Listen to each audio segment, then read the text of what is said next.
May I go to you, Mr. Nekrassov? Even though you are now based in London, are you surprised that over one weekend, cities, more than 99 cities across Russia, eventually witnessed demonstrations against the current administration? Well, I'm not surprised, but because the internet in Russia is quite free. I have read some things on the internet, Russian internet, which I would think that nobody in the West would dare post again about their own governments.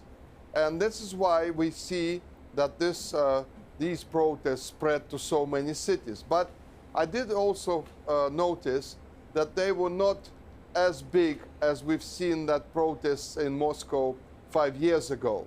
So the support for Mr. Navalny and his party is not that substantial for the Kremlin to be very worried about it.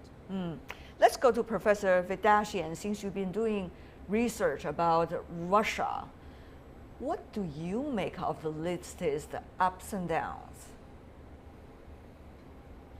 Well, I agree with what Alexander said about the protests. First of all, everyone needs to consider that the population of Moscow is about 12 million people, and the fact that about 8,000 came out to protest really gives you an idea about the amount of support for Navalny. But there's something else going on here, and it seems to be an internal struggle within the government. This release of information about Dmitry Medvedev's alleged wealth and alleged properties is timed to sort of coincide with the beginning of the presidential campaign, which is going to happen in 2018. And it's no secret in Russia that Dmitry Medvedev as the prime minister has not been terribly popular. His approval ratings are very low, and Putin has really eclipsed him as the face of Russia, as the national leader. So it's not out of the question that this is a way towards removing Dmitry Medvedev and members of his cabinet from power and from emphasizing the primacy of Vladimir Putin, who has always emphasized this above the political fray role in Russia. Mr. Nekrassov, do you agree with that, that this is more about internal political fighting rather than, let's just say, public sentiment on the streets? Well, I agree with that. I think Anton is right about this. But I have one idea about this whole thing, is that Medvedev will only leave when Putin leaves. That's how I see the structure in Russia. Okay, he will be taking all that criticism, but that is his job. He's sitting there like a safety net for Putin. He is going to take all the flack, he's going to take all the criticism, while the president stays away from it. So on this particular point, I think this tandem will last as long as it will last. Okay, we don't want to get into, internal political debates because it's really up to what the country is thinking about its own future. But we still want to focus a little bit here about this indicator. Mr. Fedyashin, do you think, though, this sentiment on the streets is likely to continue, particularly when you heard from the Kremlin today that it is going to be taken into consideration? What? Three things: criticism, proposals, and also political slogans that has been used during the demonstrations by the demonstrators and also the opposition party. So what do you make of this mixed signals it seems to be coming from the Kremlin? Well, the mixed signals from the Kremlin are really, again, part of the campaign for the presidency. Look, nothing that the demonstrators had articulated on the streets of all of these Russian towns are anything new. Russia is plagued with corruption. Everyone knows it. Members of the government have complained about it regularly, including Vladimir Putin, who mentions it in almost every major public speech about domestic policy and admits that it is a problem. The Russian government is constantly arresting governors and even high-placed ministers on allegations of corruption. So the fight goes on. Listen, the real question here for the opposition to Putin is, will these guys, especially Navalny, be able to articulate a constructive program political and economic and social program that resonates with the Russian people in the run-up to the 2018 election. Right. One of the persistent problems of the Russian opposition movement is that outside of direct opposition to Putin and criticism of Putin or Medvedev for that matter, they have never been able to, A, come together as a constructive movement, and B, to actually articulate a workable program that doesn't sound like exactly what the government is articulating, with one difference, which is that the opposition demands that Putin or Medvedev leave the government. Yeah. So we'll see if they actually manage to come up with original ideas for 2018. We haven't seen any of that. The protests certainly didn't so the question create is any new whether ideas. the opposition is really significant enough to challenge the apparently extremely high approval rating of both President Putin, Mr. Teng, and also even the Prime Minister. Of course, when the government is being formed, it is up to the government as to who would be the President and the Prime Minister, the whole cabinet. But at this point, how significant really now is the opposition in Russia? I don't think the opposition power in Russia has strong enough power to counter Putin and his follower, Medvedev. 2 points I'd like to mention here. First is the controversial or the power struggle in Russia. Actually, the struggle has been there for several years. And if you look at the time, why suddenly occurred such a protest in so many cities? This is actually a very important question, just because Russia is approaching new election for the new president of Russia. This is very important. Second, I think the social media, I think this time has played a very important role in the propaganda or in proliferation of the corruption news about Prime Minister Medvedev. So how can you say, I'm sure there should be some external forces being involved in the protest or demonstration in Russia. Exactly what are you referring to? It's something like the Western country. If you look at the protest, you can find the Western countries, especially the United States, gave a strong echo to the arrest of so many protesters immediately after the protest occurred in Moscow and in some other cities. Well, is it really immediately, Mr. Nekrassov? The White House has been hesitating for several hours before they issued any specific statement, and that actually has been criticized by the oppositions of the President Trump, especially given what they suspect as a link between the United States and Russia. Well, first of all, I have to say something here about the way the Kremlin and the government responded to this protest in Russia. I think their response was not very good. I think they should try to do it better. When it comes to listening to foreign powers like America, the EU, saying, you can't do this, or you have to free all the protesters, I don't think anyone in Russia pays any attention. We can't listen to, for example, to a government in America that has not punished a single person for what they did in Iraq and Libya and so on and so on and so on in Syria.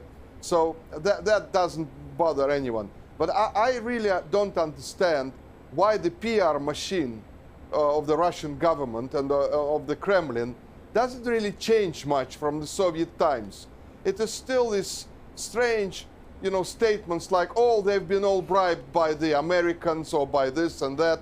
I don't think this will work anymore. I think in the age of social media and people, responding very quickly, they really need to get their act together and need to stop using the Soviet methods to respond to such protests. That's one technical issue or tactic issue.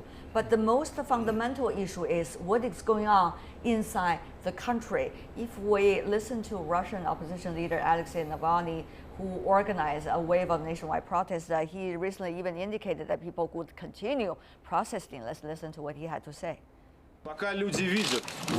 As long as people see these tens of millions of rubles and dollars being kidnapped by high-ranking officials, by Medvedev and Putin personally, and the complete lack of answers, until that ends, people will keep taking to the streets. Well, of course, this is politics. But at the same time, politics exists because certain reasons. So let's go to these fundamental reasons, Professor Fedyashin, in this discussion. One of them, of course, is what is going on with the internal policy, particularly regarding the economy. And the other, of course, is what's going on with Russia's overall regional and also geopolitical choices recently. Talk about the economy. Russian economy, Professor Fedyashin, was below 0% growth in the year 2016. 17 might be a little better, likely to approach zero. But how much work President Putin and his cabinet really need to demonstrate before the election of the structural change they promised? After all, it cannot rely on oil anymore all the time. That it would give them a kick in terms of winning more confidence of voters. Professor Fedyashin.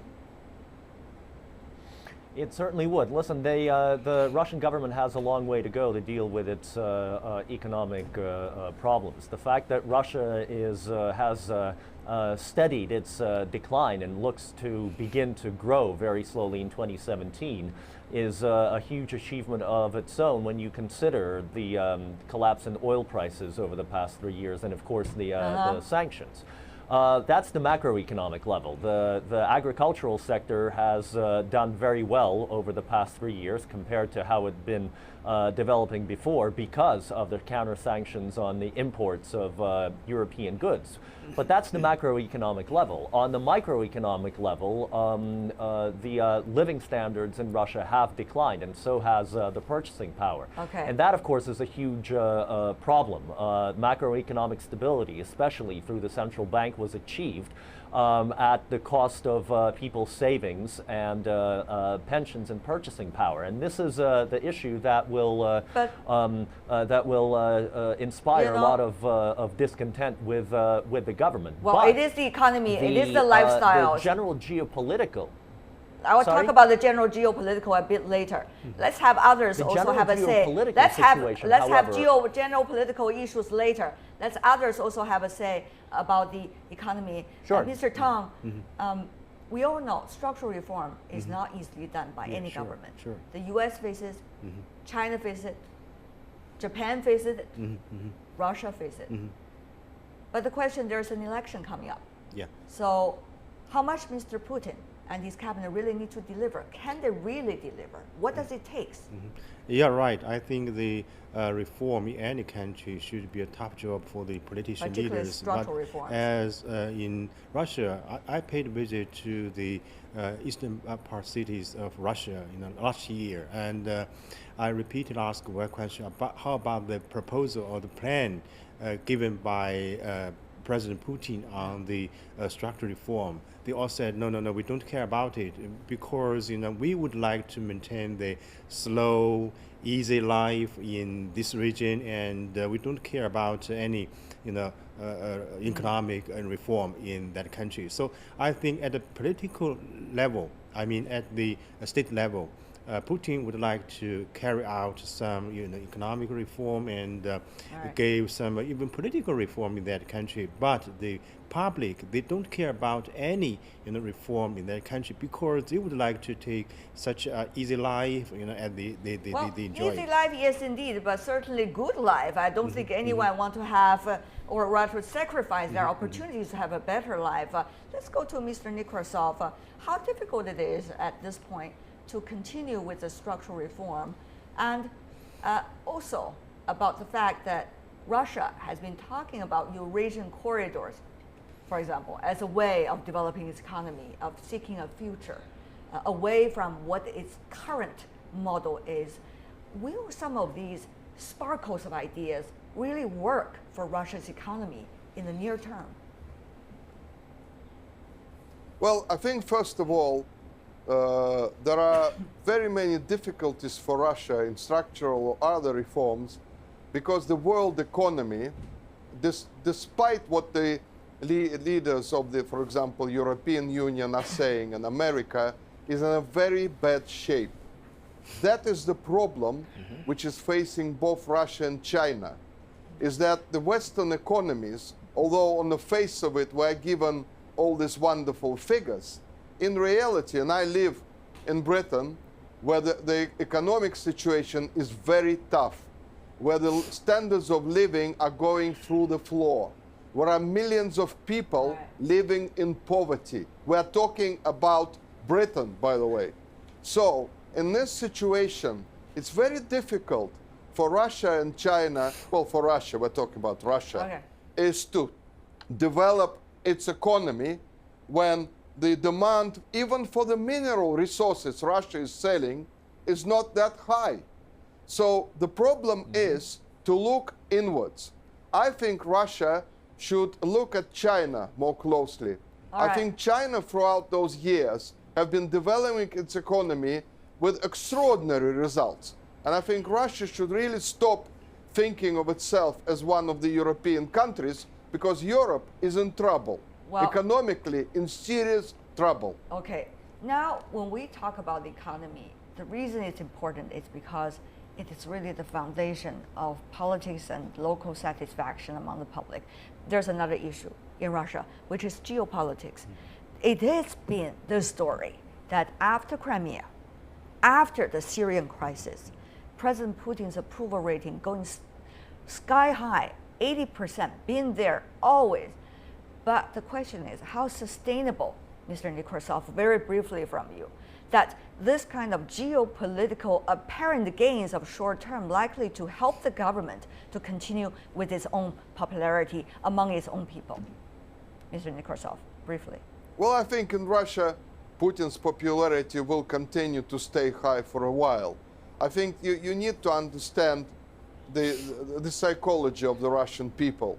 It's a bit different. I think it's actually quite a different psychology that from the Western people.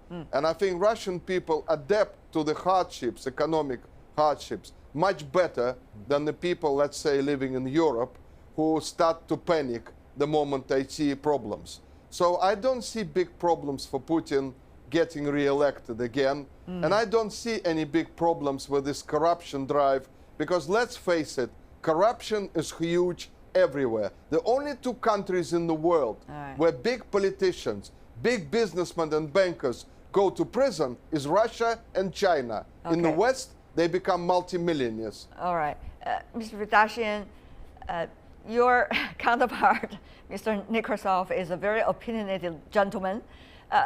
May I ask you about how much really the popularity gained by geopolitics can get President Putin and his cabinet onto another 5 years?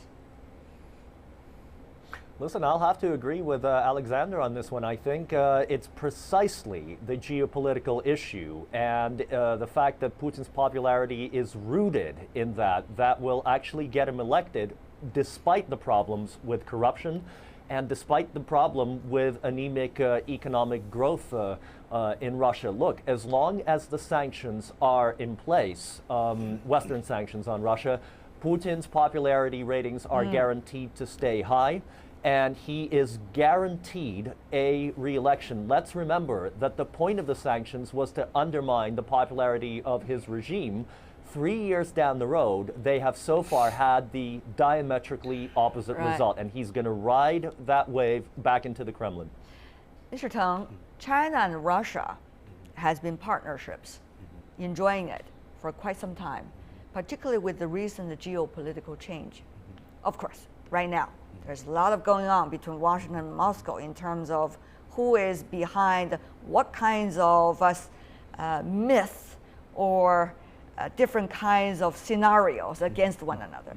But China and Russia enjoy this partnership. What would that mean, this interesting political up and down in Moscow?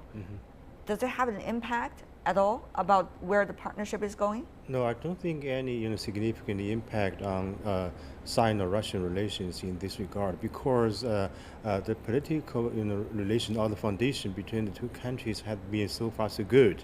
even the economic or trade cooperation is not as good as that between China and the United States. The total amount of trade volume last year reached about $8 billion, while the Sino-US trade reached $519 billion. So I think this is a geopolitical cooperation between Russia and China, and the political foundation there is solid, and the trust is there. So I think the ups and downs in Moscow will never give any significant impact on the relations between the two countries. We'll see how things are developing on the streets in Moscow and other big cities across Russia, and whether it will have a serious impact at all on the presidency and the cabinet of the current administration. Thank you so much, gentlemen, for joining us. Teng Jianqun, Alexander Nekrassov, Anton Fedyashin. Thank you. Really appreciate it.